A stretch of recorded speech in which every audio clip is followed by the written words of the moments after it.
You're listening to the Cantina Cast, your home for thought-provoking Star Wars talk. Join Albert and Jonesy in breaking down the latest news, trailers, movies, and of course, your favorite characters from a galaxy far, far away.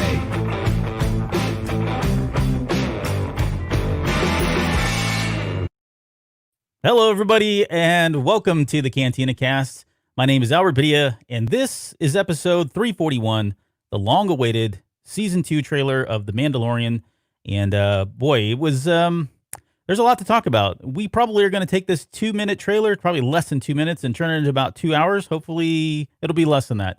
We'll try to get this about an hour now, but there's a lot to talk about. Now, I do want to break down not only the trailer, but I promised that if you were with us on Sunday, or if you've had a chance to listen to episode 340, we mentioned that we were going to kind of tie in some of the stuff that we found from Entertainment Weekly, tie that into this trailer breakdown, and just see if there was anything that kind of correlates there or reinforces something that was said in that article as well. So to help me do all this is none other than Mr. Jonesy. Jonesy, welcome to the show. It's finally here. It's Christmas Day. It is exactly 6 weeks out. So we sound intelligent for a change. It's amazing. Yeah. We were just talking about that again on 340. We were mentioning that, well, the episode before that, I figured something was imminent just because we finally got Mulan. I had a feeling they were waiting for Mulan to get out of there or get out of the gate, let the dust settle, and then hit us with something Star Wars. And we were off by, at least I was off by 4 days. I think you kind of hit the nail on the head. So congratulations to you for doing that. That's all right. All right, trends after a while. What's that? No, it's trends after a while. That's all right. They are nothing if not predictable. So first off, thank you all for everybody that's joined us here live with this show. One thing that I do want to encourage is if you are with us, if you go to YouTube, you can see all of the comments. I think we had some folks tell us that on Facebook, you can only see Facebook comments. Either way, we want this to be as engaging as possible. Jonesy and I really haven't even spoken to one another about this trailer. He's got his notes. I've got my notes, which we're just going to read from because I didn't have a chance to separate it. But what I wanted to do was certainly get all of you all's perspective. And if you've got questions, throw them in the chat. We've got some answer or questions as well that we'll be throwing out there. And I really don't, so much of this is going to be speculation. We're going to try to stay away from rumors. There are rumors out there. But, and I was kind of talking to you, Teeny, about this today in chat. It's really hard, right? The lines between rumor and speculation get blurred. And so we tend to stay away from rumors. We tend to stay away from spoilers, at least on the main show. So everything is here is kind of all fair game. Let's just speculate. Let's talk about it, get it off our chest, put the tinfoil hats on, let the pieces fall where they may, cards fall where they may. But yeah, enjoy it. Enjoy yourselves, and certainly engage us with, if you can, there on the YouTube chat there. Yeah, huge difference between speculation and validating rumors. Right. Yes. Very different. Very different. And sometimes I don't know why I had let the good times roll in my head. It was because you're wearing your basement shirt. Well, it just came out. It's so funny. Normally we prep and we get all prettied up and get ready for the show. And you're wearing DuckTales. I've got the basement on. This was a kind of a last minute thing that we decided to throw together. So apologies there. All right. Well, let's do this. Let's talk about I want to just quickly talk about the Entertainment Weekly article. And there were a couple of things that came from this article. The first one I want to talk about is the relationship, the dynamic between Dave Filoni and Jon Favreau. I don't know that we've ever explicitly talked about this on the show, but it was we all kind of knew this was happening. It was nice to get a validation of sorts in the article, in that Jon Favreau is really kind of like the writer, right? He's laying down the story. Think about it from the terms of the sequel trilogy, right? You've got the primary writers, whether that was Abrams, Rian Johnson, and then they would go to the story group to kind of check to make sure that, does this line up? Is this true? Is this really, something that would happen in the Star Wars universe, whether it's a motivation or a particular site, or even just the wording, which was interesting. That was mentioned in the article as well. And Favreau is using Dave Filoni as the story group, right? He's kind of using him as a soundboard to say, validate this. Tell me that this makes sense. Tell me if this doesn't make sense so I can change it, which I think is really great. I like that there's a check and balance there. And it does kind of lend itself to the original formula of having a story group and a primary writer. But where does that leave the story? Well, I guess, again, the relationship is no big secret. I think we all kind of knew that. But where does that leave the story group in all of this at this point? That's a really good question, because when you have someone as knowledgeable as Dave Filoni at this point, with everything he's drawn from George Lucas, and of course doing 7,000 episodes of the Clone Wars and Rebels and everything else under his belt, he's got a really good idea of what it is. But I think this is still an era where the story group might have a little bit of value. Now, this is probably a polarizing topic because I know a lot of people don't necessarily like or appreciate the story group very much. Sure. They've got a lot of criticism. I think some of it is very, very fair. But I think this is where the story group can add value because you are venturing into territory where some of it's not very well defined, but you still have to link up with different stories that come before and come afterwards. And so the more you flirt, and we saw this with the trailer, the more you start to flirt with these and pull these other things in about where we're at in this moment in time, I think it's important that you have a body of people that can still keep you in check and keep you honest with what's yet to come. What has, if we borrow things from other content like the video games, I mean, because we're in this era now of where what was it with Operation Cinder, the Battlefront games, where some those aspects of those stories now are, you're somewhat relevant or potentially relevant in a visual format of a movie or TV. So I think that's where the story group can still add value, but it's very unclear where they're at. Right. Now, granted, they should be behind the scenes. We had we used to be called a continuity group, right? Yeah. We're just looking for who's looking for the continuity, and I think we want those people to stay behind the scenes. Yes. We don't need them front and center, clarifying every and retweeting and responding to every little thing. Let's stick to what we're getting paid to do. Yeah, no, I agree. I agree with that. So let's talk about season 2. So again, from the article itself, obviously we get the new logo, right? The A's been modified in the Mandalorian now. That's got Yoda, Baby Yoda, and Mando, which is really cool. I love that they're looking at each other too. They're kind of giving each other the look. I say that, I can't see their eyes, but there are 8 episodes. So we got confirmation in the Entertainment Weekly article. So 8 episodes of varying lengths. So last year, for the most part, they were pretty close. There was like a couple minutes here and there, longer, shorter, whatever. But this time, it sounds like they are going to be of varying lengths, which could be a good thing. I like the fact that they're on Disney Plus, right? They have the ability and the liberty to kind of do something like that and give us a longer story and not feel compressed that they've got to squeeze it into a certain allotted time. They can give us whatever the story needs to give us, which I think is awesome. I'm really excited about that. The director's coming back. We've got Filoni. We've got Yiwa. Dang it.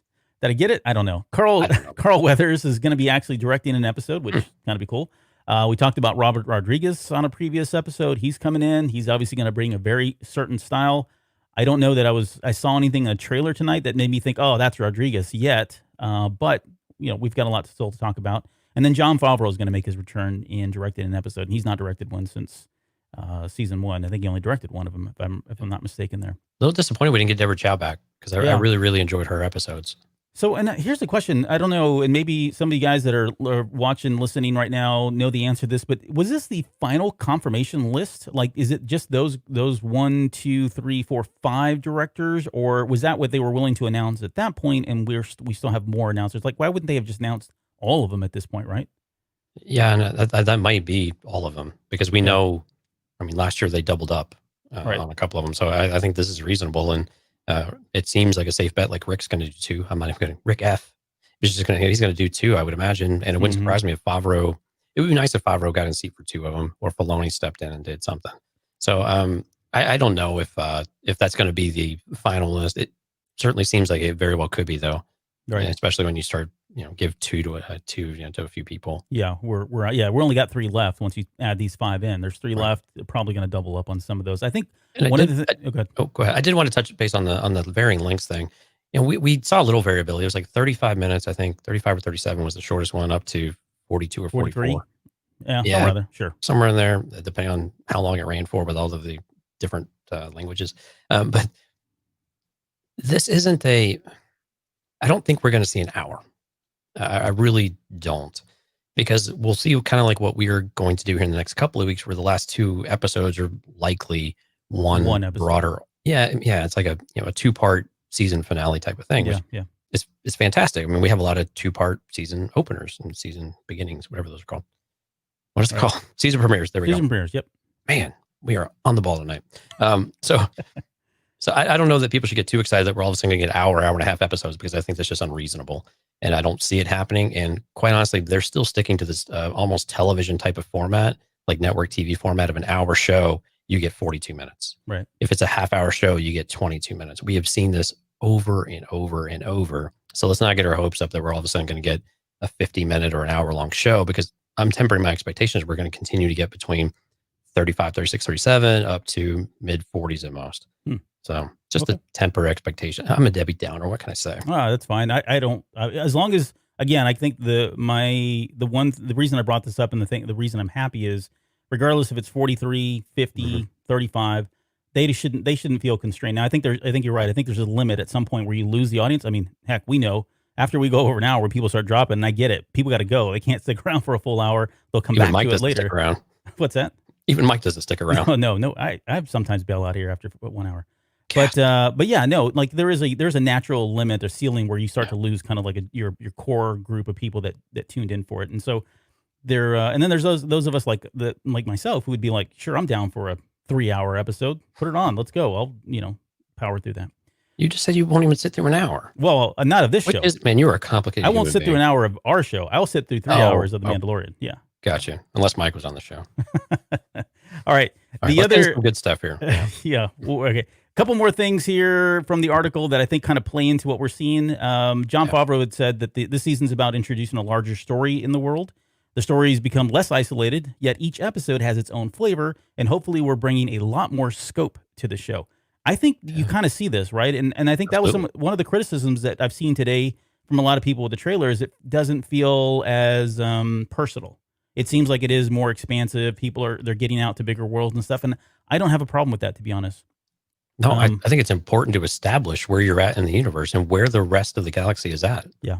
I think it's very important to do it. Yeah. So I was happy to see the expand, because we were curious about what else is going on at this point that helps our story along and helps us fit within the story and how they're navigating that. And I think it can accentuate the personal aspect of that too. Yeah. I agree. I'm looking forward to that. Again, it's the story you tell, not necessarily the environment you're in. Right. I think it was Favreau had made the analogy that this was more Game of Thrones in terms of storytelling. And what he meant by that was, he said, he says, as we introduce other characters, there are opportunities to follow different storylines. And we saw, I think, little inklings of this, right? At least it seems like they planted some seeds in season 1 for this. So I think we're going to see those kind of come to fruition in season 2. Now, I never watched I watched season 1 of Game of Thrones, but I understand how many different threads they had running at the same time and how they all kind of fed into the main overall storyline and changed that overall storyline, which I think is really exciting. I mean, that is what we want from a good book or a good movie or a good TV show. So I think that lends itself to a good formula for season 2, going into season 2. But with 8 episodes, right? I think, again, you still got to keep it pretty tight. So you can introduce these characters. And I think I interpret this more as, even the characters that we know, we can explore them a little bit more too and what they're doing. And hopefully they only introduce a couple maybe that are ones that we actually follow along more closely. Right. I mean, we jumped around a lot in season 1, aside from the couple of characters that we caught, but I just don't want them to go too far. I mean, those types of comments are a little concerning, because it's like, okay, are we losing focus at all? Yeah. And we don't want to lose focus. We've got a really kind of a tight story going on here. Let's not lose that and not lose the personal aspect of that. Yeah, I think as long as they continue to, I'm fine with them introducing new characters, taking us on little side quests, that kind of thing, as long as it continues to move the main narrative forward, right? As long as you keep coming back to that and there's a payoff, I think we're good. If it seems like it's just one of these one-off stories that's a throwaway and really doesn't fit into it, then yeah, I feel like, okay, that seems like it's time wasted, especially when you got 8 episodes. That's when you're doing like a 24 episode season. Right. And that's not what we have here. Those are your filler episodes. Yeah, we don't have that luxury here. But yeah, it's got to fit. It's got to fit. Yep. Okay, last couple things here. Esposito, who plays Moff Gideon, mentioned that he's going to be going toe-to-toe with the Mando. We talked about this, I think, in the previous episode. And I'm taking this literally. I have this envision in my head that and I think somebody else said we're going to see, it was Gina Carano who had said, we're going to see, if you're a Star Wars fan, you're going to get to see things you've always wanted to see. When I hear that comment, and then I hear about, Esposito's comment, I'm thinking 2 things. One, we're going to get, obviously we're going to get Mandalorian versus the Moff Gideon. He's going to be using the Darksaber. We're going to see a saber versus a Mandalorian, which I think would be really cool, like a lightsaber versus Mandalorian. But I also wonder, like, if we're going to get a true fight between a Jedi, maybe it is Ahsoka and the Mandalorian at first. Not a let's kill each other fight, but hey, I don't know who you are. I don't know who you are. that kind of thing. There's a standoff, and we get to see them go one-on-one, and there becomes an appreciation not only for maybe like somebody Ahsoka, maybe they introduce a new Jedi character, who knows? But I think there's going to be an appreciation for the Mandalorian who knows about these sorcerers, but has never really confronted one, right? He knows where his limits are, but I would love to see him get challenged by somebody who is strong in the Force, maybe a true Jedi, whoever that may be, and kind of check him, right? Kind of give him, maybe even humble him a little bit to say, okay, wow, this is why they were so great, so powerful. This is why we were at war with them, and those wars went on for years and thousands of years, right? That kind of thing. I think that is all exciting stuff. And when I hear that Carano's saying we might get stuff that we always wanted, given this is the Mandalorian, that's the first thing that comes to mind for me. But anything that you can think of that we might see that we have always wanted to see that kind of ties into the Mandalorian? Well, I think Jedi. I mean, you're kind of hitting on the head there with Jedi in particular. But I had to kind of recalibrate myself. This is about 5 years, right? 5-7 years Right after Jedi. I mean, the only two Jedi we really know are still Luke and Leia. All right. So are we going to continue to add new ones into this mix? I mean, we get a little teaser that, this mysterious hooded person is potentially Force sensitive or something to that effect, kind of how it's suggested. But is this something we really are going to explore? I would like to see, if we didn't have the limitations of Luke and Leia, I would like to see like the Jedi reclaim some of their stoicism, some of their, I can't think of the right word, but some of their leniency, their humbleness as they come back. Maybe he defeats Mandalorian or she defeats Mandalorian, but then they don't strike a killing blow. They don't even they offer him a hand up, that type of thing. Yeah. But again, I don't know that we're going to get that though. But what I would like to see, what I think we will see, and what we're getting a sense for, is do we have the history of the Mandalorians, or the Mandalorian Great, I think is maybe what the armorer called them, and the Jedi. And we get some of the stories of the past. And again, we keep talking about, are we going to get more ideas of what happened with the Purge? And that's what we really want to hear this. I think we kind of need to hear it at this point as to what the hell happened. And so I'm hoping that some of her comments are really more around some of those type of ideas as well, rather than necessarily seeing a big fight or something like that on screen, which given the era doesn't make a ton of sense right now. Yeah, no, I get that. And yeah, I think that was kind of it. I mean, those are the pieces. I mean, there was another piece in there about seeing Gideon with a larger vehicle and I spending. thought you were saying midichlorians for a second. No, that was not mentioned in there. Not yet. You almost said it. I almost said it. Well, and then we didn't mention this, but George Lucas was on set for some of these, filmings, and I think they made reference to him cheering. Was it Filoni? Yeah, kind of in the corner like a boxer. And so I don't know. Maybe, who knows? Maybe he did. Maybe he was able to muscle and exercise some of his influence and introduce midichlorians back into this series. I'm kidding. I'm not. He was there season 1 too. So yeah. I think it's cool he's around. I mean, clearly he enjoys some of this. I would hope. Yeah, I hope so too. We'll see. I mean, it's, who knows at this point. He seems to be hanging around the set a lot, so maybe we'll get something there. All right, I think that's going to do it. So let's do this. We are going to, let me pop out of here, and we'll start the trailer. Now, we've got a lot to talk about. Like I said, we're going to break this down as much as we can. There are certain things in here that I noticed after a couple of viewings. I had to go frame by frame just to look at this stuff to kind of see certain things, and they're not all, truly significant in any way, but they do kind of help paint the picture a little bit more and help us clarify what we may potentially be seeing in every one of these episodes. And we're going to start with the beginning.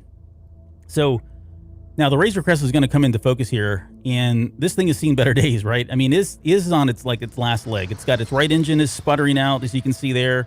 Cargo hold open. The cargo hold, is completely open there. I'm going to pause it. You've got sparks flying out of here. And it looks like, this looks like a gas planet to me, so that seems like not a good place that they'd want to land. So they could be, I'm assuming they're heading to this planet here, which we'll talk about. But the question is whether or not, is this similar to what we saw in, what was it, the Gunslinger, where he was getting shot at, right? And he was left to kind of find a place to settle, or Tatooine, right? Yeah, on Tatooine. Or is this really the planet he was going to, and something happened prior to this that has left him in this condition, and he's just been hobbling along however long it took to get to this planet, because he seems pretty dedicated, if that's the case, to be able to go there given the condition of his ship. Or maybe he just doesn't have an option at this point. Yeah, it kind of looks like he's out of options. Something happened, and what's the best you can do with what you got? You just limp your way there and hope for the best of what you're going to find. And clearly he found something that he can go and at least seems habitable. But that ship is torn up. Yep. And that bay door right there kind of just popping open, Just pretty flapping. just flapping away there. Oh, and on the side, yeah. It's on the side, yep. So, I don't. Yeah, it definitely, and this seems to be like the MO for the Razor Crest. Like it seems like it's always getting broken down now, which I think is fine. It's nice to have like another. It's the I don't know, it's part of the same generation of the Mandalorian or the Millennium Falcon in some way, but. Maybe if they secured the weapons locker, this wouldn't be a problem. Here we go with the weapons locker. Locker gate. Weapons locker gate is what we call it. Any thoughts as to who could have caused this damage? Ooh, I still got to go with like Empire. I mean, the Empire, given where we left off with Esposito's character, Moff Gideon, who knows? We know he's a hot target, so it could really be anybody in the galaxy. But we see enough later on. You have a sneaky feeling that we're going to get a lot of Empire in this. So it wouldn't surprise me if something happened there. Right. I mean, other potential people, it could have been, obviously people are after him, right? He's got a bounty on his head. It could be other bounty hunters. It could be mercenaries that have been hired to go take him out for some reason. I mean, again, like you said, he crossed the Empire. The Empire doesn't really have maybe the resources they used to have where they could just send out TIE fighters and, whoever to go after him. And so maybe they've enlisted the help of other bounty hunters or something, mercenaries to kind of do it. Or it could just, like you said, it could be running with the Imperials themselves. Right.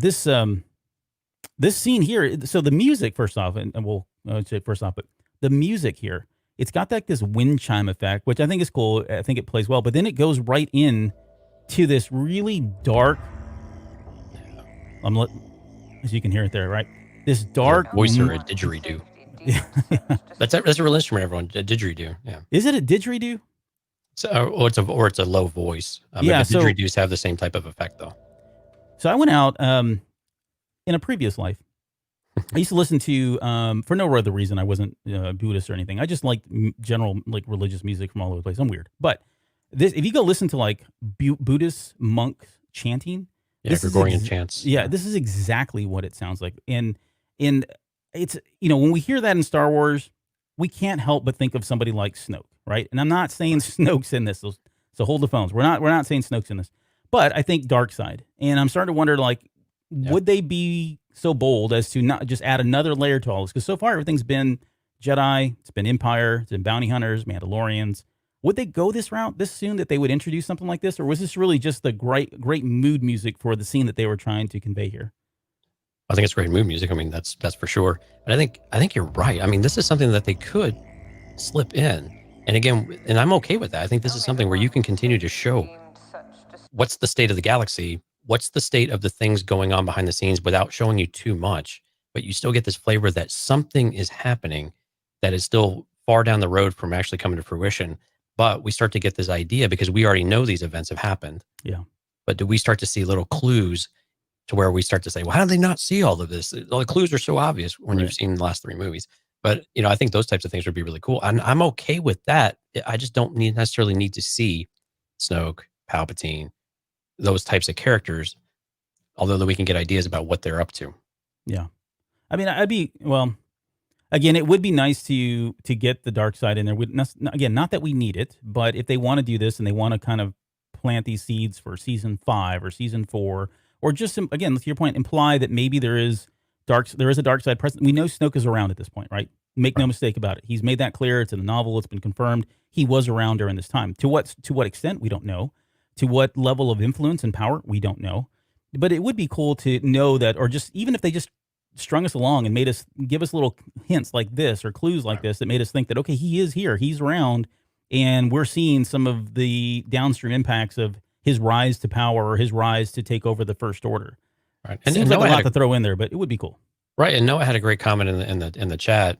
This is something where maybe we are maybe getting a sense of where the child and how his force abilities are manifesting. We know there's temptation on the dark. We know he's kind of flirted with it if you associate force choking with the dark side. So maybe there's a hint or a clue there or something that says, okay, well, maybe not everything is rosy with the child, and maybe that's directing some of the comments that we get from the armor here in just a moment. Yeah, he says maybe Baby Yoda starts drifting to the dark side and have to find a Jedi before he becomes dangerous. I mean, he's untrained, right? So there's no reason why we would believe that he's going to follow the light side. There's nothing to lead us to think that. And so, yeah, to his point, they could be introducing that. I just find it very odd that they use that particular music, given we draw an analogy immediately to the dark side because that's all we've ever heard that kind of music before ever used in Star Wars. And of course, it could just be we just want to play some ominous music. Yeah, it's right. cool, Scare and the it looks crap out of great with the people. visual.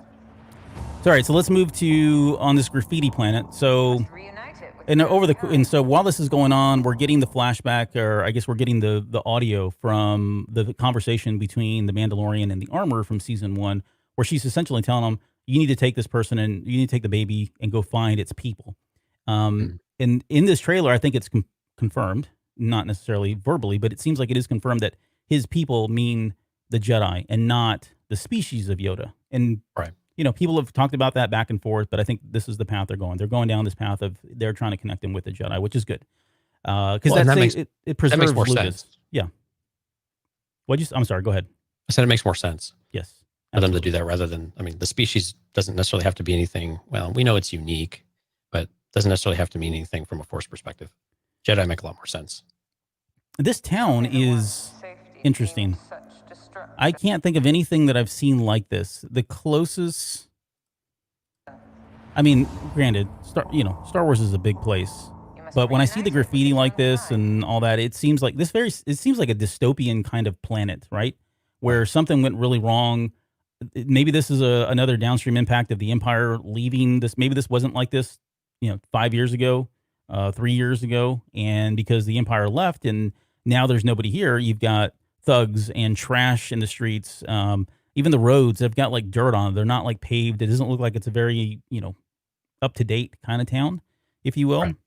But I don't know. I can't think of anything. Somebody had said maybe Nar Shaddaa, but if this is Nar Shaddaa, it's like way on the outskirts of Nar Shaddaa because Nar Shaddaa is kind of like a massive Las Vegas. It's got its, shadier parts and places, but it's so vibrant and there's so much light. I don't think this is a place that we've ever seen before.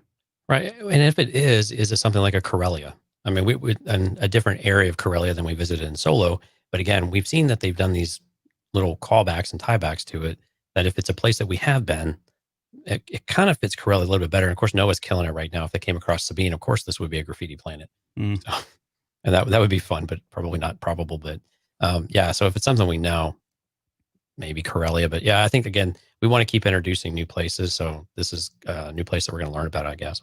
Yep. I'm trying to think. Well, we'll come back to this here in a little bit. There was a comment about the stroller. I think it was Music Train who said that, he's got the stroller thing again. And that's true. It definitely shows up here. He loses it a little bit later. We'll get to that. But one thing I do want to point out, we'll talk about the inverse of this here in just a minute. But so far, you're seeing the Mandalorian, and he does not have his jetpack on. So right. We'll talk about. So my guess is this is further in the episodes. I think he's going to have the jetpack early on since we're just coming off of that. And in the Entertainment Weekly article, they mentioned that we're going to pick up almost immediately after the season finale of season 1. So it would make sense that he would have the jetpack then. I think some of the scenes that we're going to see in this trailer a little bit later are probably of the second episode or so. And he's definitely got the jetpack on. It looks like it's Navarro in a lot of those scenes. But to me, this says it's a little bit later because he doesn't have it. Yeah, and does he have to wear it everywhere? No. I'm guessing no. Although I think they did in Clone Wars, though, right? I think everyone. We saw them often, like just shoving it on their back. Oh yeah, it was like weighed nothing. Just let's go. Yeah, it was like a magnet. Right. It's like an action figure. Just clamp it on. All right. Here we go with Tatooine. Well, all right. So I'm assuming that's Tatooine, and we've got a Tusken Raider on a Bantha. We saw the picture of the Bantha up close in the Entertainment Weekly article. Some of the photos that were released, and so those definitely align. But I think the question is why Tatooine? Now, you and I have talked about a lot of different things in terms of where the Mandalorian season 2 is going. I think the two threads that probably would help play into this. One, he's going to Tatooine because he is in search of the child's people. And maybe there's a natural path that leads to like Ben Kenobi's hut. Or maybe there's a natural path that leads to this legendary figure he's heard about, Luke Skywalker. He knows he grew up there. Or maybe this is like Mos Espa, and he's tracing it back all the way to Anakin Skywalker, and knowing that he's got to go. Maybe there's something there. Who knows? He has everything's on the table right now because he really doesn't have anything to go off of until he meets somebody like an Ahsoka, right? Who's going to be like a compass for him to kind of guide him and tell him where he really does need to go. But there's a lot of places this could be. The other thread that we've talked about is Boba Fett, right? He's back on Tatooine. Maybe he's going to the Great Pit of Carcoon and he's looking for the armor. Maybe he's heard about Cobb Vanth. Hopefully you guys went and listened to 325 because I plugged it like 8 times in episode 340. But, maybe that's a thread. But any thoughts here as to what he's doing here back on Tatooine, or whether or not this is actually Tatooine? I think it looks like Tatooine. The ship looks like it's okay as well. So presumably, things are okay at this point. And actually, before we move to that, Jeremiah did have a good point. What if this is a ruined Mandalore, the graffiti planet? I think that's a pretty interesting idea as well. Well, I like that one a lot, actually. Yeah. Yeah. I mean, it's very different than what we saw in the Clone Wars for the most part, but I like the idea. And I really think that would be a cool thing to explore, especially if we're really going back and digging through some history here. But yeah, it looks like Tatooine. I think you're right. I mean, if he's on this quest, if we assume that the season 1 is a quest of trying to find Jedi are equivalent of something for the child, then yeah, those things make sense. And especially when I look at this time frame, it would make more sense for that to be a Luke Skywalker than an Obi-Wan or an Anakin or something like that, I think, because again, they're looking for someone living, presumably. Yeah. So that would make sense. He's trying to pick up where the trail went. Now, granted, there's ample evidence the trail went cold later on in life, but I imagine he's a rather public figure at some point. So I think it would be interesting to do that, but I'm okay with going back to Tatooine if those are the reasons. And again, we know we have a storyline to wrap up too from season 1. We need to resolve whatever happened so that they're back here isn't necessarily a surprise. Yeah. There's in my headcanon here also, this is half joking, but we know that Luke Skywalker is at this point gallivanting all across the galaxy looking for artifacts and things like that. It would be neat to see those two paths cross. Maybe not physically. I don't not necessarily need to bring Luke Skywalker on camera, but to kind of be like one step behind him as he's trying to chase Jedi lore and know more about them. He's actually right on the tails of Luke Skywalker and knows that someone just left this area. And again, maybe they don't ever tell us who that is. It's just left for us to assume that it really is somebody like Luke Skywalker, or maybe like the Palpatine's people that are going out and looking for artifacts, or maybe it's like a Snoke that's out there looking for artifacts. But it seems like it's kind of a wide open space. Maybe it's a Aphra. Who knows? But it would be cool to like have him kind of right on the tails of somebody else doing a lot of the same research here. Again, that's headcanon, so we're not going to dive too much. The best kind of canon, actually. All right, let's get this over with. So this is the planet. This is the ice planet. Right. There's a trench. I see ice planet. I see trench. I can't help but think of Starkiller Base. Back it up a few years. Starkiller Base was originally Ilum. Right. I really think this is Ilum. And I say that because there was definitely mining going on. We know that from the Ahsoka novel first. And then we got some of that in Jedi Fallen Order, right? So those two pieces kind of gave us fleshed that story out a little bit more. But the only problem that I have with this theory is it does play on legends a little bit, because in canon, the only reason they went out to Ilum was because that was where the Kyber crystals were, and they had the gathering. They had to go through that whole ritual to figure out what kind of lights, what was calling to them, which kind of Kyber crystal was calling to them. Right. It would be cool if there was a Kyber crystal, or Baby Yoda was sensing something and there was a crystal that was calling to him. Think about that for a little bit. But if this really is Ilum and he's going here because he's being led here because of legends and lore, then you're going to have to go to Star Wars Legends, because that is a whole, and they've never confirmed it. Again, this is not confirmed. It's not canon. But Ilum had same reason. It was the Jedi were drawn to Ilum because of something that they couldn't explain. It was the Force, right? They get there, they realize this whole place is full of Kyber crystals. They end up setting up these Jedi temples, and they block off the Sith to keep them from coming in. They start digging in there, and it's really kind of a rich place for the Force and the Jedi to learn and explore. That's all legends. And so if that's the case, they're going to have to bring that in. And maybe they don't have to explain all of that. They could just simply say, yeah, this is a holy place of some sort, and we probably would be fine with it from a canon perspective, because there's really nothing that's going to butt up against it, because they've left this pretty much open. But all right, I'll pause. Right. Thoughts here? Oh yeah, and we don't have to confirm a whole lot for it to be an interesting place for them to be.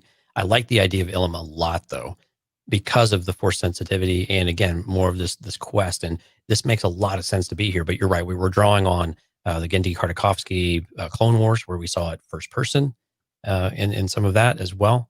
But I really, really like this idea, and we get a cave sequence a little later on. And just that extra little flavor of some of that is really exciting to think about, that we will finally explore Ilum a little bit. And we know that development of Starkiller Base has to have already started, right?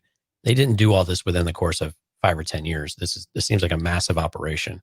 So it would make sense that we have the very, very early stages of the Starkiller Base plan going into effect. Yes. At least that's what I'm thinking. I don't know how quickly these things have to come. I mean, the Death Star took 20 freaking years to get to where it was at, right? Right. So. It did. There's some of the people that are commenting now, like, so Noah hit on one thing. I kind of thought about this myself. The Clone War, like the end of the Clone Wars, maybe they're going back to the last known location of Ahsoka, which would have been here. Maybe he's heard that she was buried there. He was going to find more information. And so, whatever, he figures out a way to get there. It's possible. I think that's certainly possible. I think if they had not included the shot of them going into a cave, I think that would have changed my perspective a little bit and maybe made me lean more to that. But going into a cave, you can't help but think that it's someplace like Ilum, or it could be someplace completely different. Right. And then the other one is Sherry put in Hoth. Now, I want Hoth to be this planet because for no other reason than Empire is my favorite movie. Right. I'm really having a hard time like trying to find a good way to rationalize why they would be going to Hoth, because Hoth is like it's like the ice planet that the equivalent of Tatooine, just ice, right? There's nothing out there. But I don't know. That was the whole allure of it.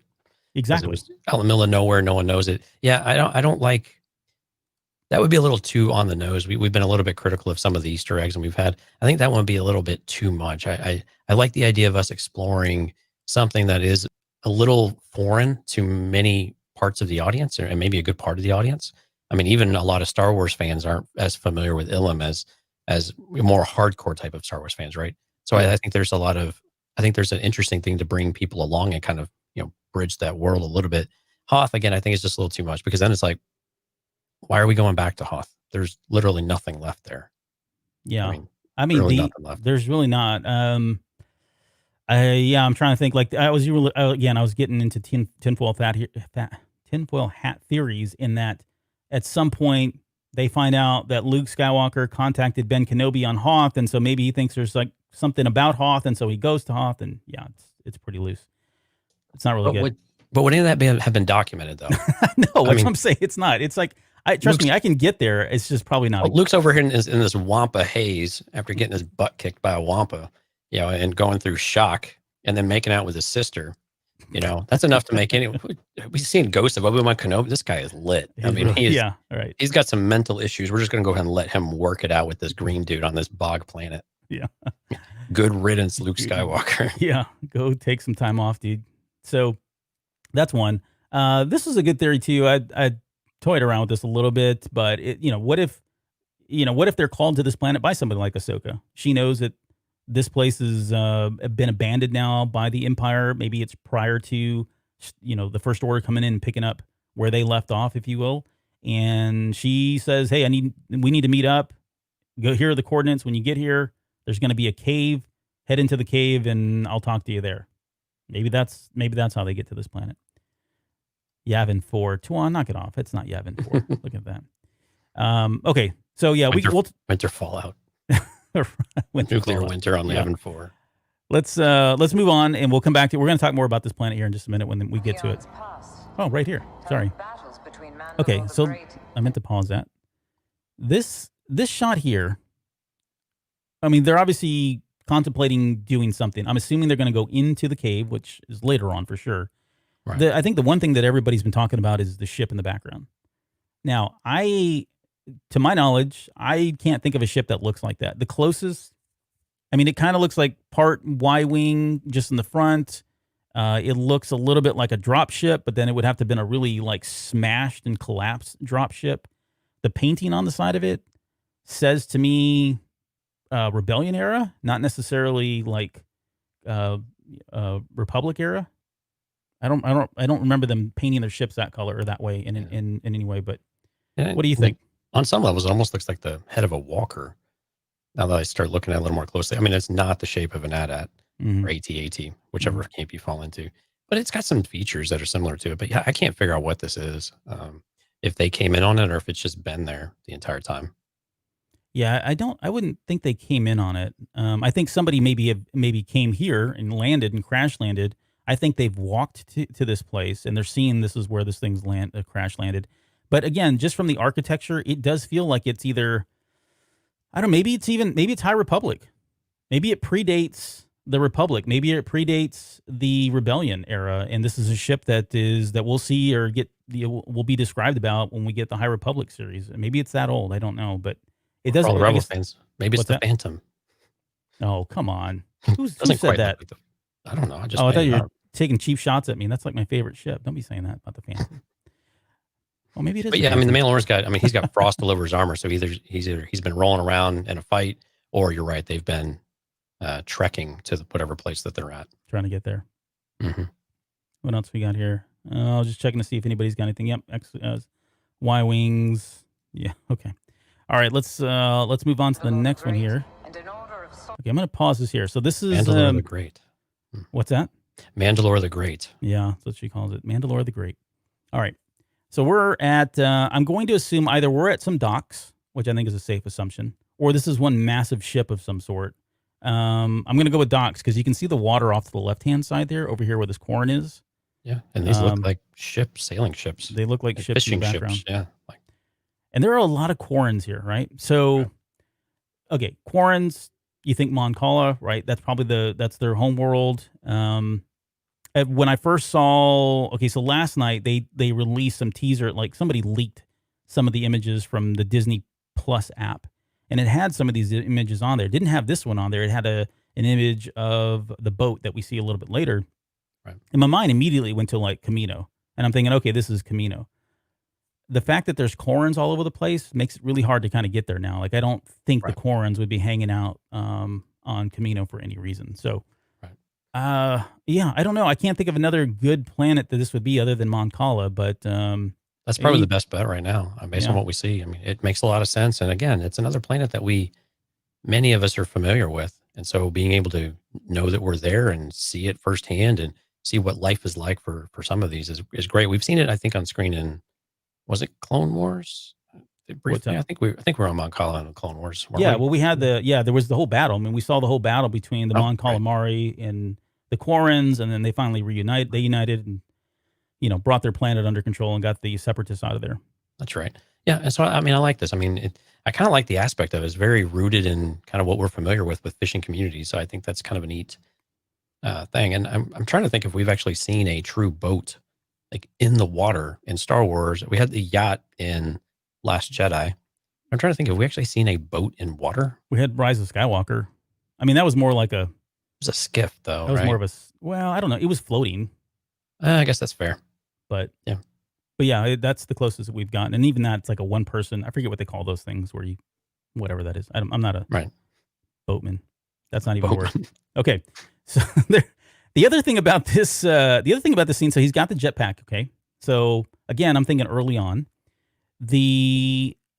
I'm almost putting this in lines, and I'm going to cut ahead to some of the scenes. Him coming into this planet, his ship's all destroyed. The Razor Crest is destroyed. That planet that he sees in the distance, I think, is this planet. And I think the ship is so in disrepair that as he makes his way into orbit, like out of orbit and comes in, that's where we see that flaming thing. And it is the Razor Crest. Like, I went and paused this thing at the very last second. You can tell it is the Razor Crest that's coming in flames. So it's coming into the atmosphere. And I think they crash land this thing somewhere else. The Razor Crest is kind of kaput at this point because it wouldn't make sense. Why would they chart a boat wherever they're going when they could just hop in the Razor Crest and fly out there? I think they're dedicated. They're on a mission to get wherever they need to get to on this water planet. And because the Razor Crest is out of commission, they're going to charter a boat over there. And it tends to be just turns out to be a fishing boat. That's kind of how I'm putting some of these scenes together in my head. Right. Now, is it a boat or is it a submarine though? Well, hold on to that thought because we'll get to that picture here in a little bit. These guys right here in the front, like, I'm naturally drawn to them, like these blue bulbous aliens that we've never seen. One's got like a tank of water on her back, or I don't know. There's a pink and a blue, so I'm assuming male and female. But I thought they were helmets at first. They when they could just go be. by. I mean, then that would make sense why you have a tank of water. Oh yeah, maybe it is. If you can't be out of the water. I mean, these things have gills. Yeah. I don't know. Maybe it is. All right, here we go. So this is a mysterious character in a hood. Now, there's been a lot of talk about this one, and I know everybody out of the gate, everyone's saying, "Oh, it's what's her name? Not Sabine, because that's who I kind of Sabine. I thought people I think were saying that it was going to be Sabine. I've heard other people saying it was Ahsoka, that this was Rosario Dawson. That is not Rosario Dawson. No. It does not look anything like her whatsoever. It does look like Sasha Banks, who on her Twitter today confirmed, and she posted all this stuff on there. This is the way and everything else. So I think that we got a hard confirmation. This is definitely her. I think even Disney came out, their official social media page, posted something and confirmed that this was Sasha Banks. But they think the big question here is whether or not she's playing I'm going to say a Jedi or Force sensitive person, because if you listen to the words here, it lands on the timing, right? The armorer says Jedi, and then they pause, and then they show her face, and they kind of hold and hang on her face. So it's either a Force sensitive person, or it is somebody like Sabine, and this is Sabine, and this is what Sabine would do, right? We've seen this time and time again in Rebels. They would go into the town. Early on, they would have like hoods, and they would keep low to themselves, but that was because they were trying to avoid the Empire. I don't see any presence of the Empire. So then it really kind of, I'm struggling, because then why would she try to be so secretive, right? Right. And again, if we're led to believe this is the sorcerers and the Jedi, then maybe, again, word is getting around to where someone is surfacing. And it's hard to believe that this is Jedi, though, especially given the age of this character. But still, is it that word is getting around? There's a disturbance. There's something going on that is starting to grab the attention of people. Or you're right, is this just a misdirect? And which, of course, they're great at doing. Mm-hmm. And it's very deliberate how they did it. So it might be a very deliberate misdirect here as well. And you're right, it's someone that's maybe we're going to revisit, or again, another new character that they've hinted at that we are going to learn more about and potentially have these kind of side quests, if you will. The thing that we don't see, I'm going to play this here because she's looking at him. He's looking down at the child. And then he looks at the child right here, and they kind of look at each other. This is the way. Okay, so I'm going to pause there because, again, I'm probably, you know me, I'm probably reading too much into it. But I wonder if there's anything else. Like, this has obviously been cut. It's been edited. But do you think there was any kind of exchange that happened there? Whether it was telepathically, maybe hand signals, I don't know, something that goes on, because it seems weird. I'm just curious why the Mandalorian looks down at him. It could just be, she was looking at him, and now he's kind of thinking what was going on there. Or is there something else that happened? Is there some level of communication or connection that's happening between the child and whoever this mysterious figure is? You expect me to search the galaxy? I don't know. I'm trying to reconcile in my head where you're going with that. And you would think that there would be something, but again, I kind of like the interaction we're getting between the Mandalorian and the child here. Yeah. Where we get this a couple of different times in the episode where they're connecting and they're a bit on the same wavelength now of what's happening around them. But yeah, it's really difficult to say because the cut here, it's not giving you enough to really do it. If this is all in the same dock, which seems plausible, then I don't know. But Mandalorian's not going to sense anything. If he doesn't see something, why would he and the child exchange a look? Unless they were like, well, I guess we're going to go into this place. True. And take a look around. That's true. Do you want to go on record as saying that's Sabine Wren? No. Okay, I will. Okay. Just so that one of us, so that way, if I go on record as saying it is, and then you say it's not, if it is, then we say the Cantina Cast called it, and right. if it doesn't turn out to be, then we can say the Cantina Cast called it. So we win either way. So I'm down with it if you are. You are all the Cantina Cast. All right, I'm going to all the other Cantina Cast. Be all the other. Right. But I like some of the dialogue we're getting here. Especially when the Mandalorian starts talking about like this disbelief. Mm-hmm. You want me to deliver him to a bag of enemy sorcerers? Like, what sense are you making? Yeah. Let's see. All right, let's keep going here. You expect me to search the galaxy? We're at the docks. We're getting to the boat here now. I should have just hit the 10-second mark, but we're fine. Oh, his little lips like flapping too, like he's scared. Right. Poor little dude. Okay, here's the boat. And this is the image that was leaked last night. Definitely looks like a boat. It's in the water. But the question I had was whether or not this thing is submersive, because it looks like you see that big fin up there? That's, I mean, unless they're harnessing, it could be just a sail of some sort. I don't know. It's hard to tell. It looks like it could be a sail that's deteriorated. I would question then how effective that sail is. It's definitely powered, so then why would they need the sail? Given right? the wake, it looks like it's powered. Yeah. So It's a lookout tower, or what they call this, a bird's nest. sure. I don't know. I'm not a boatman, remember? I made That's that right. word up tonight too. They're so I guess where I was going with this is, well, maybe this is a submersive kind of thing, and the next shot really takes the air out of that, but it's just a very interesting design either way. It does look like it could go underwater until you get to the top of it. Maybe they lock everything down, and they kind of solve that problem here. But here's what I'm talking about. So we get that kind of scope and view there, and here. So it looks like they're on the same ship. In fact, I think if I go back just 2 seconds, you can actually see the Mandalorian kind of right there, and there's the child. At least What that's you make what I'm up for in your wordsmanship, you make up in your eyesight, apparently. Yes. No, I got an eagle eye, man. Let me tell you. But yeah, I'm guessing that's him. I don't know. It looks like somebody's throwing a net over now that I see that again. But either way, this is definitely some sort of fishing boat. I'm assuming they've got the big ropes. It looks like these are barrels. You know, you use barrels traditionally when you go out and do fishing and that kind of thing. But it's interesting that the barrels have, and it's hard to see on this image here, but they've got this green goo that's coming out of them. Like every one of these has green goo. Whether that's significant, whether it plays into it or not, I don't know. But I don't know. Any thoughts around the boat? No. Why they're on a boat? I mean, where are they going in the first place? It's just head scratching because we have literally no clue as to what's happening right here. But I like the idea that we're on a boat. I mean, I like the idea I like the design of the boat in general. And again, that they're doing something a little bit different than what we've seen. We've had some clarity in the chat. You know, there have been some variations of boats or watercraft and things like that, but this is definitely rooted in real world stuff here and what this might look like if we were to fast forward a few hundred years in our own future. So I kind of like the feel of this thing. I do too. I don't know. It's not Camino, but that'd be cool if it was. Oh, that is definitely not Camino. All right, let's talk about this scene. Okay, so we've got Mando. He's getting.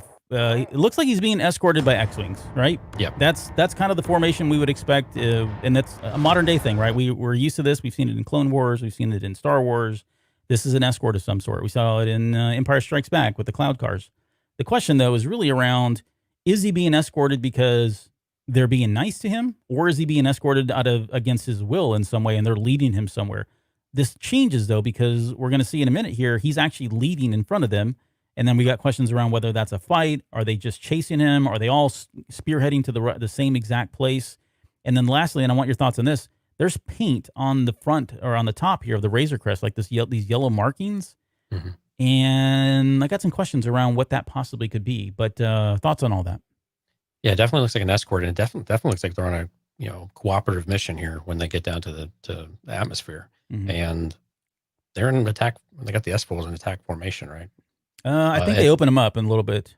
Right, yeah, the next scene there you go, right there, yeah. Oh, yeah, so they're going into attack mode for something, or at least preparing to go into attack mode if they need to be. Right, yeah. So, I mean, they're clearly, it seems like they're cooperating on something. Now, why he's tied up with the New Republic in general is kind of an interesting question to ask because, again, how did he get synced up with them in the first place? They're a joke. Why would he do that? Right, and how is he crossing paths with them, and why is he presumably helping them at this point? Do you think we get him joining the rebellion, or at least the resistance of what's become? No. The resistance isn't really around right at this point, but not quite. Yeah, no. I think it's a hard no. Hard pass on that one. Yeah, I just don't. I don't like. He's neutral. I mean, I don't want him to be that way. Right. So therefore, it won't happen. That's fair. I you didn't even laugh at it. Jeez. Well, I'm actually thinking about this R2 thing now too, because I've had a lot of people say, well, this is R2D2. It looks like R2. And we know what's that? You can't tell that.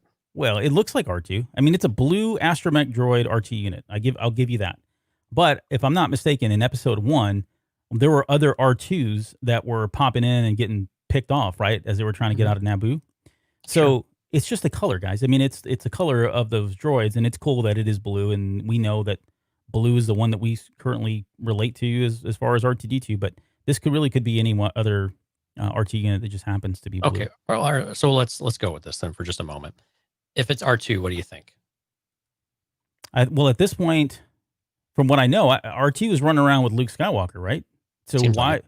So it would have to be Luke at that point, and we're not going there. Like, I'm sorry, as No. much as I'd love to, we're not going to get Luke Skywalker in the series. But if we saw R2D2 on screen, how would you feel about that? Oh, they better have a good explanation as to how they got there. Yeah, right. We don't really need it. We don't need them. That would be like just way too. Hey, look, it's R2, and for no other reason. I don't know. I would have a hard time. And I love the fact that it would be R2, given we didn't get much of him in the sequel trilogy. But no, I don't know. I don't know how I'd feel about that, honestly. I guess to answer your question. Okay. I'm torn. One thing though about these X-wings, because we're gonna just belabor this as much as possible. Like the models themselves, they look really old, and I'm wondering if they went and pulled, like, especially if you look at the nose here as it comes into the scene. Like, I'm wondering if they took the original models that were used from the 1977 New Hope, right, and decided to clean them up a little bit and stick them in there because they look really authentic. I don't think this is CGI. It looks way too dirty. It looks too pristine for it to, or impristine, I guess if that's even a word, to actually be CGI, unless they've done a really great job. Right. We know the propensity is to have real effects. I mean, and have practical models and things like that. So I think you're on the ball. I think we're right on the money. I think these are probably real models. Yeah. And that would be so cool. I'd imagine a lot of this stuff is very possible. These are real passes. And I think that's fantastic. I mean, if that ends up being the case, that is fantastic. If this is CGI, then it looks great too. But I mean, these look really good, and I wouldn't put it past them to do something like that. Here they come in. They're coming into Cloud City at this point. I'm kidding. That's not. There's the Mandalorian. Now he's racing off on a speeder bike. My gut tells me this is on Tatooine. Yeah. It could be on Navarro, but it doesn't really look like Navarro because Navarro's it's got more of a gray color to it. And do we need to go back to Navarro for any reason? I think we start there. I think we pick up there at the very beginning of season 2. But do we need to go back?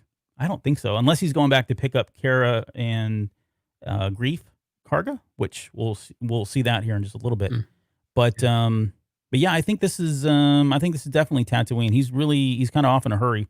And so the questions that come to mind is like, okay, why a speeder bike? Why not a land speeder? Does he have Baby Yoda? I'm assuming he's got him in that little satchel thing, that man purse thing that he had and that we saw on the cover of Entertainment Weekly.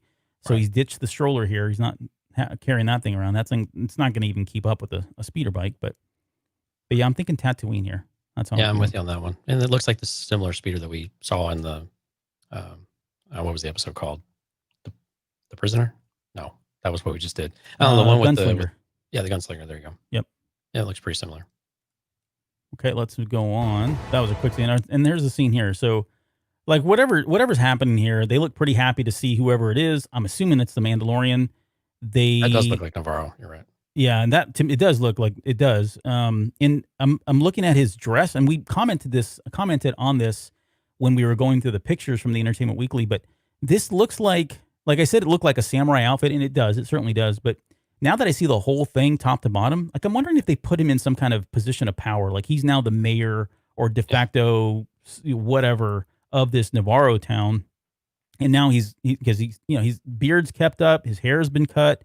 I mean, it looks pretty well put together.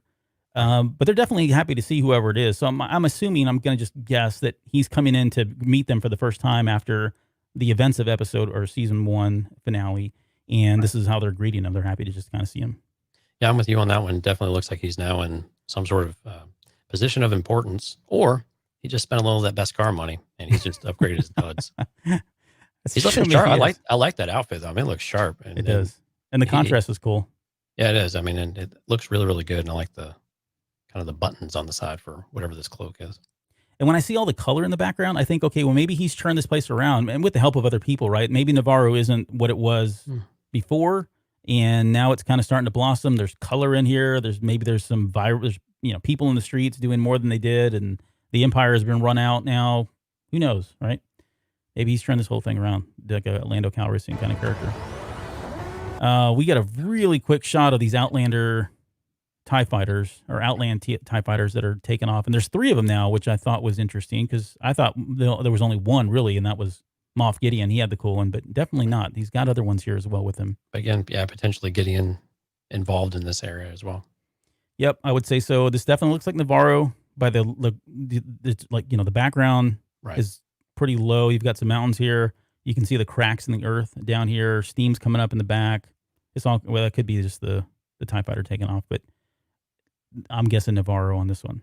Yep. Now, where are they going? Right. I don't know. They could be. You're asking. I thought that was rhetorical. Okay. Well, no, I'm asking. I'm asking you everything now. But no, it is rhetorical too. If you got any thoughts, and certainly if you're still with us. Yeah, it looks like Navarro, and I don't know. Yeah, if people have an idea, throw it out there. Yeah, maybe some kind of retaliation. Yeah, or they're just scouting. They found something, and they're going to go check it out. Okay, I'll take it. All right, we get the klaxon going off, which, you know, if I never hear that again in Star Wars, I'd be okay, but it's fine. Why do you have such a problem with it? I don't know. I think it was Rogue One, the trailer. I just watched the trailer so much that I got tired of it, and it's my own fault. There's no other reason. No other person to blame but myself. They're running through. Huh? Yeah, we have pristine stormtroopers here. Yeah, so. Like they're clean. Like the fact that they're as clean as they look, and the tunnel that they're in looks as clean as it looks. A very Imperial-esque facility. It's either an Imperial facility, or they're on a Star Destroyer, or some kind of a shuttle, or something that's still, like, you know, running really well. It could be Moff Gideon's too. Like, there's no reason to believe that Moff Gideon isn't still commanding a Star Destroyer himself, or some type of other vehicle, Imperial vehicle of some sort, or even a base. And he's still living up to the Imperial standards, and everything needs to be clean and pristine, and these guys look great. That's where I'm getting here. The next scene, though, with these scout troopers jumping off. Yeah, that's something. It's cool. And this is like, and I put in the notes, this is like if you've ever played any Star Wars video game and you jump off with one of these things, this is exactly what happens. You kind of float down and it kind of pops you back up when you get to the bottom. They usually take damage of some sort, but I like the fact that they're jumping off the cliff here. There is one thing to note that if you just, and I'm going to try to catch this. I don't like the fact, I'm doing this in the Disney Plus app, and it doesn't really give me, I got to be Johnny on the spot. If you look here, right here's a good example. On the far right-hand side, you can see Stormtrooper legs. You see that there? Mm. And you've got some other ones over here. There's another guy right here that you don't really see. And there's another one back here as well. So something happened here. Like, I don't know if it was a hit-and-run tactic. Maybe it was the Mandalorian. Or blasted their way out of a facility, and now they're chasing after them. Sure, oh, there you go. Right. They broke in, got something, and now they're chasing them. Maybe that's the Mandalorian taking off later on the speeder bike. I don't know. But well, and to kind of bridge where you were going, I think last episode and maybe earlier in this one, if the child is not in his possession for some period of time, and with Gideon, this makes sense. This makes sense from like a prison break or a rescue type of mission where you got in, took the kid back, and now there's a chase. Yeah, I like that. That's it. That's the show. Well, and it supports your theme, your scheme. So. Yeah. So it's all the better. It's all the better, right? For me anyways. But yeah, I love this. I love the fact that they're like, they even like pop the wheelie. You see this guy back here, he pops a wheelie right before he goes off, which I thought was it's awesome. So they jump off this cliff, they land. That is Navarro. I'm 100% sure of that, because I'm not going to be able to see it here because it's not very clear. If you get a chance, pause it. You can see a strain of lava. There's a red string of lava that runs. Let's see if I can get it. Right there. You see that? Very faint, but yes. Very faint. So this is, to me, screams Navarro of some sort. So I'm thinking early on, right after season or episode 1, episode 2 of season 2. What if it's that planet from Battlefront? Remember the first Battlefront we were on, and you had all these lava cracks? You remember that? There were a lot of wallpaper. I have a wallpaper of it. Anyway. I don't think so. Stop it, Jonesy. It's not. It's Navarro. This is no place for. Okay. Like he's dragging his foot. Yeah, like motorcycle, like a real motorcycle, right? That's it's like those little things that you see and you're like, that's kind of cool, and it probably has no effect, but it still looks freaking cool. All right, so this is the Mandalorian coming up from water, and either the water is not very deep, or Beskar is like porous. Like you would think with that much armor on, he would just sink like a tank, right, in the water. So maybe it's not that deep, and he's just kind of coming up and trying to grab the crate. I'm going to assume this is on the water planet, because it's hard for me to kind of go anywhere other, or it's another planet or another location that we've not even seen before in this trailer. But right, yeah, no idea here. Yeah, this one's really tough. I don't understand why. Maybe this is part of the escape. Maybe this is him trying to break in. He doesn't have the child with him. If he does, the child's underwater as well, which wouldn't be good. Right. So this could be a solo mission or of some sort. Yeah, or a rescue. Yeah, something like that. Rescue. Yeah. child. That's him jumping off. I'm guessing Navarro again. He's got his jetpack on, jumping off the cliff. This is stuff that we've always wanted to see. He takes off like a rocket. Not much to say there. All right. And then we get to this scene. And so we're back on the graffiti planet at this point. All right. I mean, this is, it's 100% true. I mean, it's obvious that he is. Looks like he's scaring someone into talking. Yeah. Interrogation here. Right. He's got him strung up by his feet. He's dangling. He looks like that. The outfit just from the top there, it looks, and you can't tell the detail because it's not very clear on this, but if you get a high definition one, it looks like the same shirt that we see the alien wearing in the next scene here. Yeah, I agree. That kind of turns against him. So maybe this is later on in that episode where he finally gets payback, and he doesn't look like he's trying to harm him. He actually shoots a light out, and I think that makes the big explosion. All the sparks come down. I think that scares the crap out of him. But that is all. It seems to be all on the same kind of planet here. Yeah, agreed. Here also we get if we skipped over, there's an alien voice that comes in that says, this is no place for a child. Now, I'm going to say something because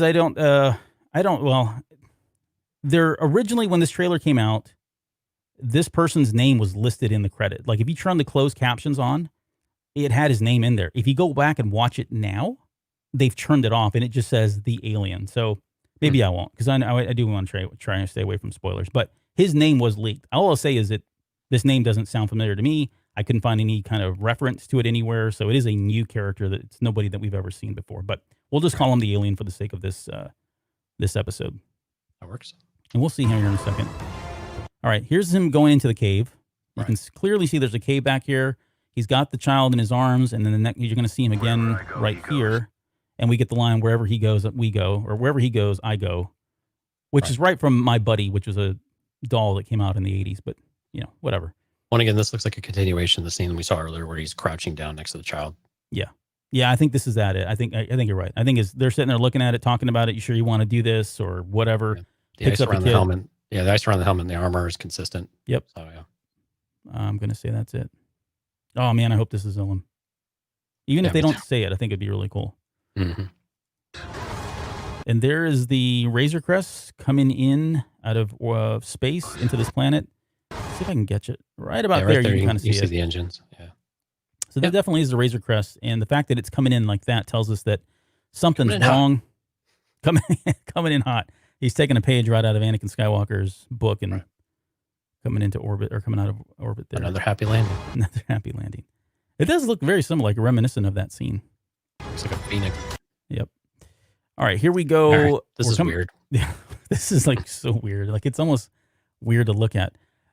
And we saw this, right? This was, these images were leaked, or not leaked, but Jon Favreau posted this months ago, and it got everybody talking about it. We're going to see Gomorian Guards, and we didn't know to what extent. Well, here it is. It looks like these Gomorian Guards are part of some kind of UFC, or what I call it, UGFC, Ultimate Gomorian Fighting Challenge.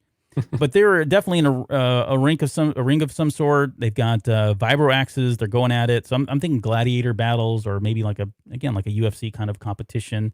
There's all these flags up here too, and I looked at these, and they don't look like anything. I know that symbol doesn't look too familiar to me, but I was trying to figure out whether are these clans, are they just championship banners of some sort? I mean, again, I was really trying to look for stuff here, but reminiscent of Maz's place.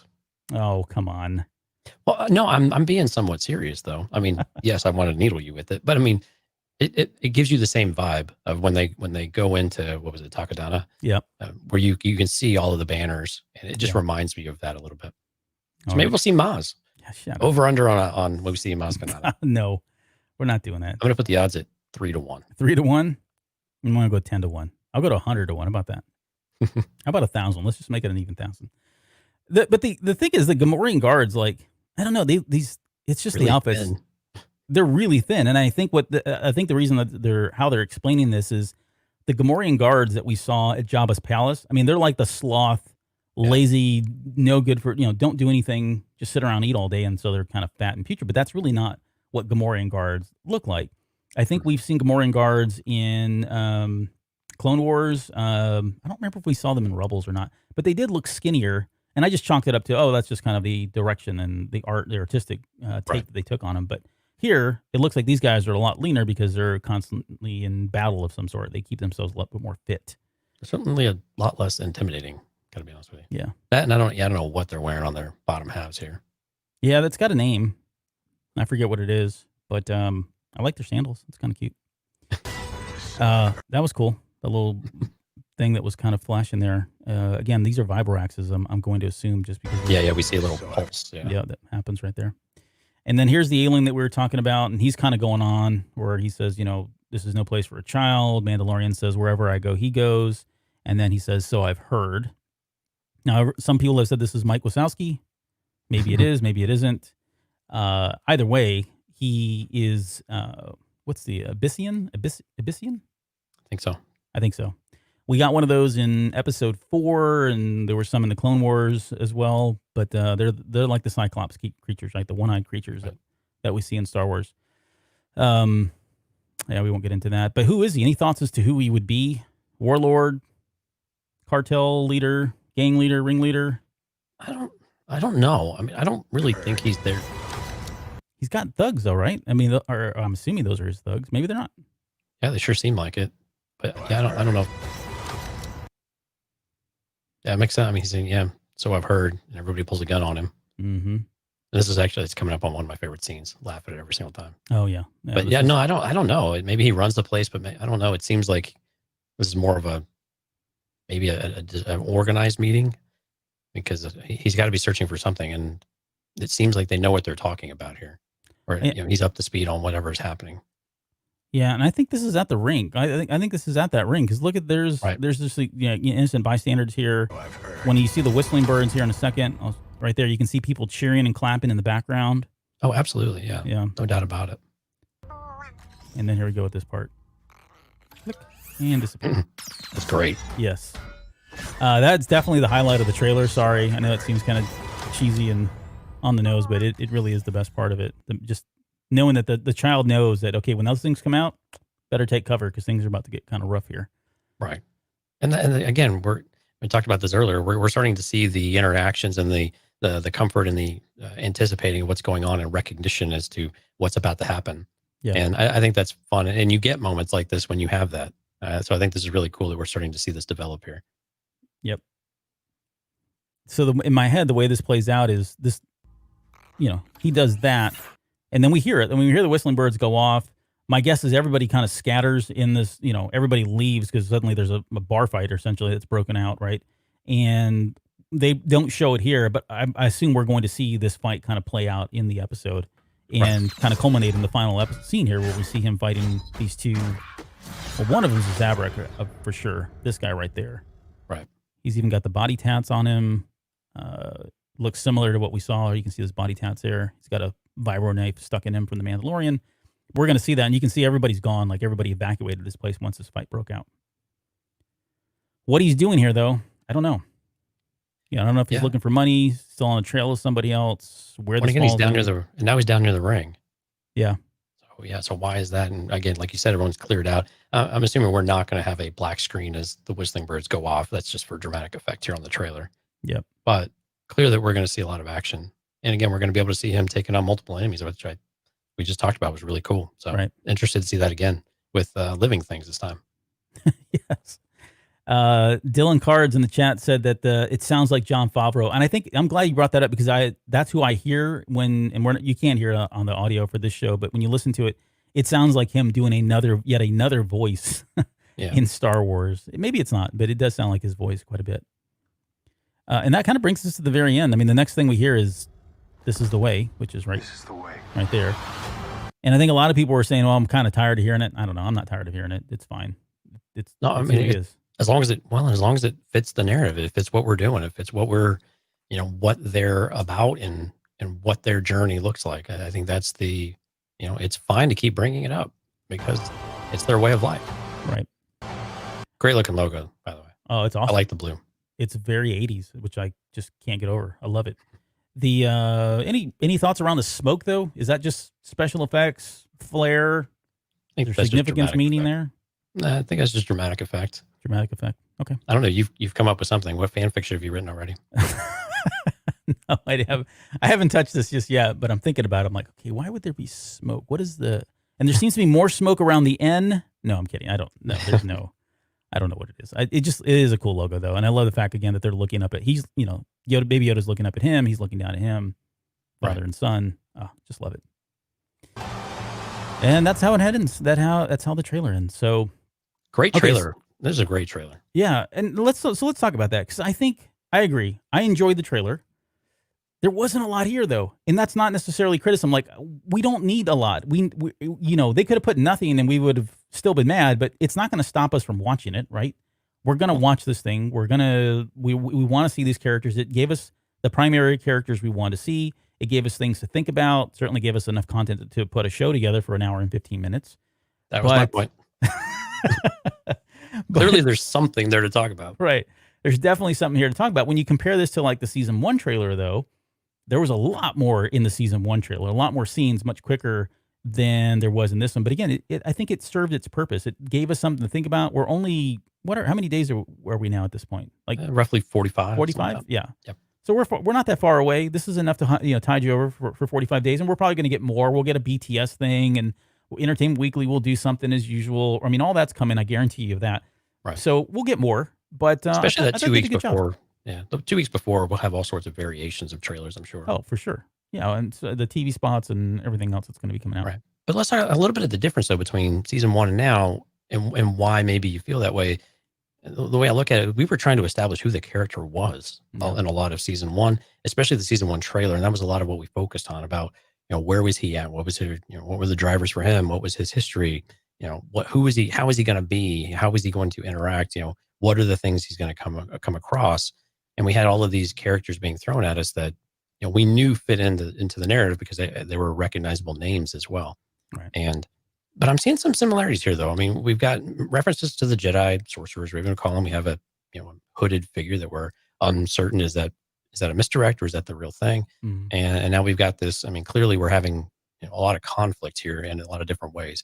So, which isn't surprising, of course. But now we don't have to establish as much of all of that. Now we can really get in. And again, to reference some of the comments that Favreau's already made, we're expanding all of this into the larger galaxy picture at large of what's going on, but how our story weaves through it. And I think we're seeing some of that already.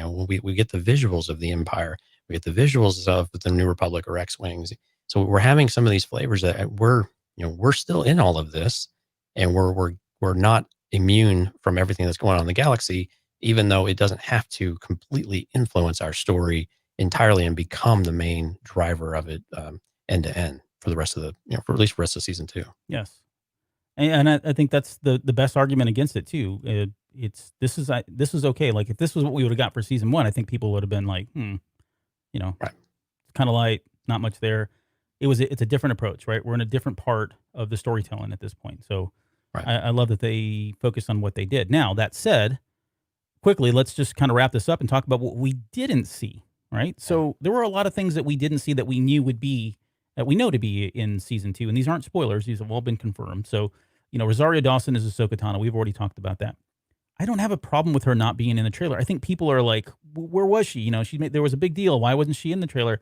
I'm okay if she wasn't. We know that she's going to be in the season. We didn't get much. We didn't get anything really with the child or know about the child until the premiere came out, right? So. Right. It's fine if they hide that. And plus it's kind of like, she's such a core key figure that you kind of want to save that, right? You want to probably save that for a little bit later and really build up to it. I think from a storytelling perspective, we don't need to see her in there. We know she's in there. We're fine. Right. But do you agree with that? Or were you really pining to see her in this? No, it really wasn't. And I don't necessarily need to see her in the series, to be honest with you. But I don't need to see her. I think the one that I recognized was missing was Moff Gideon. We didn't get anything of him. No Darksaber. Nope. Darksaber would have been cool to see again. I mean, where are we at with all of this? And we didn't really get much of an indication of that, right? From really any of this, except from the TIE fighters. So we know that they're still there. There's still something. But again, we know we're going to pick up right away. We know he's in it. We know there's a lot of things, but we really got no visual of it, of what to expect or how much that's going to take. Is that the main chase throughout the entire 8 episodes, or do we drop that after the first 2? Right. we don't really have any indication of that. Yeah, no, and that is one thing. Again, going back to the Entertainment Weekly article, they had quoted him twice. That Mhm. about what we were going to see and all of that, and we didn't get to see that. So, kind of wish we would have seen that. But it's again, I'm fine with the trailer as it was. Tamura Morrison as either whoever he's going to play, whether it be Rex or Boba Fett, depending on where your head is in terms of how this is going to play out. Either way, we didn't see him in this, which Right. we Makes sense. makes sense. Katie Sackhoff as Bo-Katan. We know she's coming back as Bo-Katan.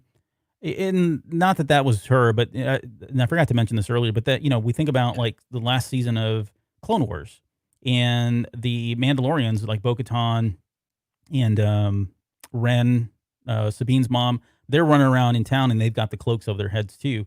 So, Right. but anyways, we didn't get to see her.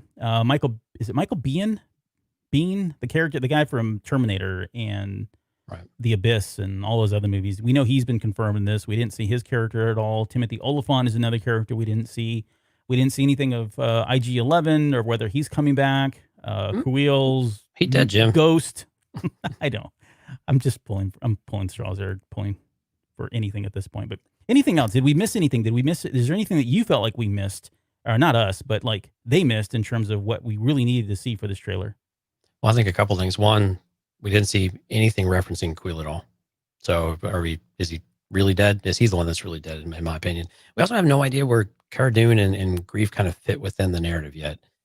We see them, looks like they're welcoming him back in some way, but we don't really know where they fit, if really at all. I mean, because all of the scenes we saw don't have them in it at all. And so are they even with him anymore? Or is it, again, we're going to leave them behind for a while and then maybe come back and revisit them? So I think some of that was, they're there, but they're not really there in the throughout the rest of the trailer. I think that's okay, though. Yes. I'm fine with that. I'm fine with focusing this, again, still on the Mandalorian and the child. Right. And that's what this is. I mean, it's in the stinking logo. I mean, you can definitely see that that's where the focus is, and that's what they want to make sure that they kind of anchor this on going into season 2. All that other stuff, yes, is all important, and they all support the main narrative and story. However, these are the two primary characters, and this is where your attention should be focusing in on.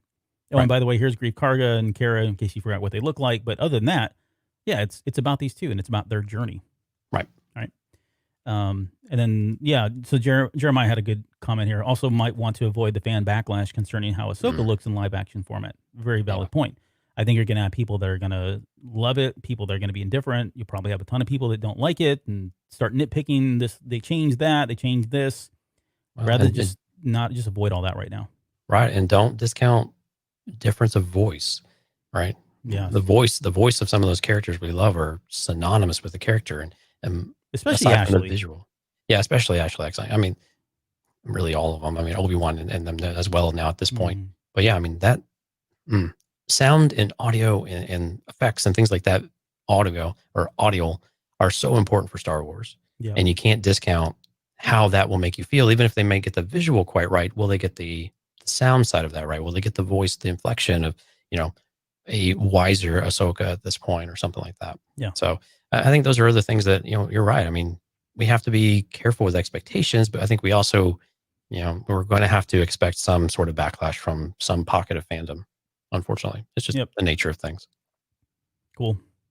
Well, hopefully we got everything. Maybe there's probably stuff that we missed. Hopefully you guys enjoyed the show. Hopefully we made you think about a few things and start hashing out your own theories. Certainly, if you get a chance to leave us comments in the comment section of this feed, or you can join us on Discord, any of the social media sites that we've got as well. You can post comments and feedback there. But I want to say thank you to everybody that joined us for the live show. There was quite a few people that kept coming and going, which was awesome.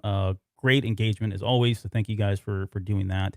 We are going to be back on, when are we coming back? Sunday? Yeah, we're this Sunday. Tentatively, we're coming back on Sunday. And unless something happens between now and then, which I don't anticipate at this point, I think they're going to let this kind of settle and ride out. We will definitely be talking about The Reckoning, which is part 1 of the last 2 episodes of season 1, which, wow, we couldn't have timed this any better. So right. And maybe we'll see some things we didn't see before as we continue watching these last 2 episodes as well. Yeah, that would be awesome. All right. Any final words before we get out of here? No, let's do it, man. Okay. We'll see you guys on Sunday. Enjoy. Thank you so much.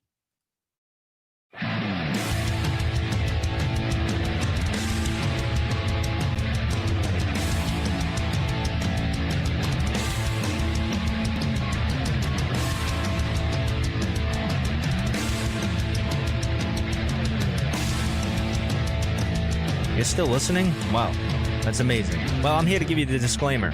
Normally we do a big, long, drawn-out disclaimer thing saying what's what and who's what and all that other stuff, but I think you guys kind of know that Lucasfilm and Disney have no affiliation with us at all, and we have none with them. We talk about Star Wars, which is their property and all that other good fun stuff, but I think you can tell which is our stuff and which is their stuff. If you can't, well, then send a lawyer to send an email to me and I'll be glad to chat with them. Other than that, you know what's what, so that's your disclaimer.